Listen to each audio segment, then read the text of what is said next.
How's it going, everyone? In this video, I'm going to start off by going through my zones I'm watching, the setups I'm watching, kind of give you my thought process for the upcoming week, what I'm looking for, and how I will handle these trades. But before we get started, be sure to subscribe to my channel, click that thumbs up button, and click that bell icon so you do not miss out on any of my upcoming videos.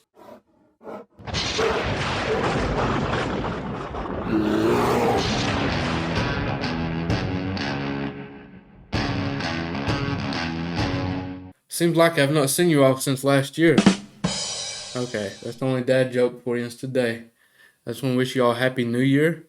Hope we all have our best year yet, become the best versions of ourselves. So let's get right into this. This is SPY on the hourly time frame. As you can see, we clearly have a trend here. Kind of looks like we could be forming a triangle here, but to me, what I see if we break above this, we do have room back up to this 387.5 area. I don't know that I would play to break out and play it back up to this, but I will be looking for a reject in this area. It could reject 387.5 to 388 area. Be looking for puts in that area. Will enter this if I see a nice uptrend form, probably on the 5-minute. We start trending up, so we start making higher highs and higher lows. Gonna be looking to enter this off a higher low. I don't like chasing this move here. I like to wait on it to pull back and make that higher low. That's where I take my calls. If we was to play it up to this level, that's how I would do it. The only bounce area I see on SPY is here at this 375 area for calls. You can trade ES for all my futures traders out there. You can trade ES based off these levels. Speaking of ES, let's take a look here. Similar pattern as SPY, as you can see. I have more of zones for ES than I do SPY.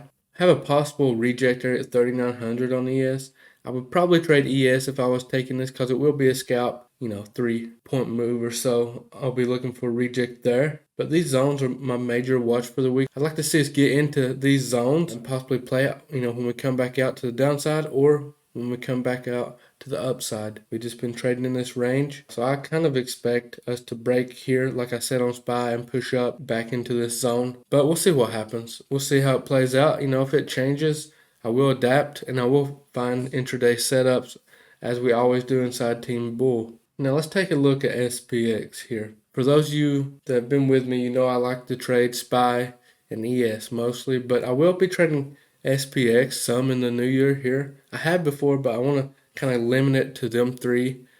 I do watch QQQ, but I prefer to trade SPY over QQQ. I think this 3,900 to 3,750 area is going to be in play this week. We'll have to see where we open at. I really like taking, scalps on ES or SPY options on these whole cycle numbers on SPX. That tends to work out well for me because if you break above, you can simply stop out for a very small loss and lots of times for break even. People ask, how do you know what it's going to do? How do you know how to handle these trades? One thing, I like to watch volume.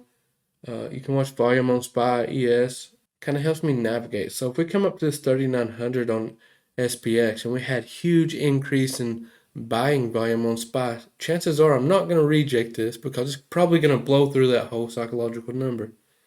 Same thing down here. If we pushed all the way down to this 3,700 area and I seen a huge increase in selling volume right at it, chances are I'm not going to bounce it because it's probably going to push right through it. That makes sense. Seen it happen often. There's some things that I try to look for. Like I said, I want to see you all win this year. I'm going to give you all my tips and tricks. Coming up with a PDF for you all. I went through all my trading log for the year, and I have found that the simplest strategies I use are the most efficient, and I'm putting together a trading plan for you all.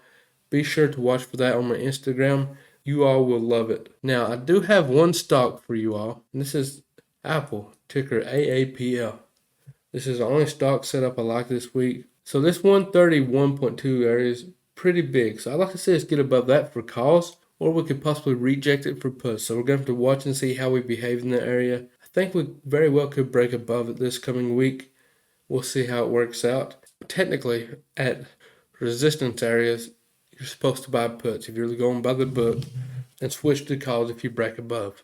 So it's just something to keep in mind. Anytime you take a breakout trade through resistance, that is higher risk. We'll be watching this closely inside Team Bull.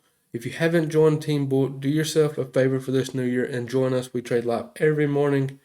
I have some of the best traders that I know in their family environment, motivation and positivity only. And that's all I have for this video. I appreciate you all for watching, and I will see you next time.